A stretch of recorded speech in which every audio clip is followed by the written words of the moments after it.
As a filmmaker, you have to tell a story to the audience, and in so doing you have to translate it through an image, which means that you direct the eye and the heart to look in a certain way, the way you want it to be, the way you want them to see it. And I never saw anybody tell a story that way. Pretty much every one of the films. Pretty much every one of the films, you can study the shots. First of all, you don't go study the shot. You go look at the movie and it affects you or it doesn't affect you. Yeah. They affected me.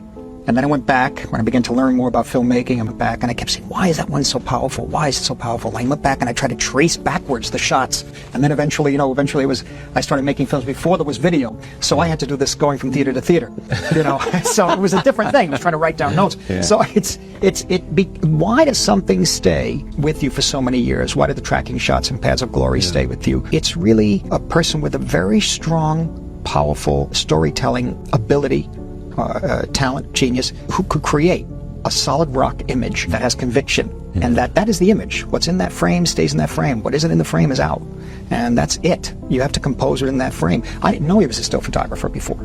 Until you saw this documentary? No, I knew that. I knew him a few years later, because we never really actually met, but I've read over the years, Steve Spielberg told me about him and that sort of thing. And I said, of course, the still photography, once you get that image, but then it moves. Still cameras don't move, And so it had this extraordinary authority saying, look, I'm gonna tell you the story this way, and you're gonna see it this way. And then you add to that, assuming there's good and there's bad, assuming something is wrong and something is right. But what are we ultimately as human beings? Are we fundamentally good? Are we fundamentally bad? You can watch these films again and again and again. The Shining is fascinating for that. It's really all going on in his head, Jack's head.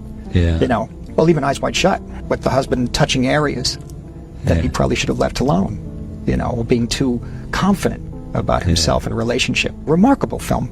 Remarkable. And the more you see Eyes Wide Shut, the more you get involved in that world. At a certain point you don't want to because it's too painful.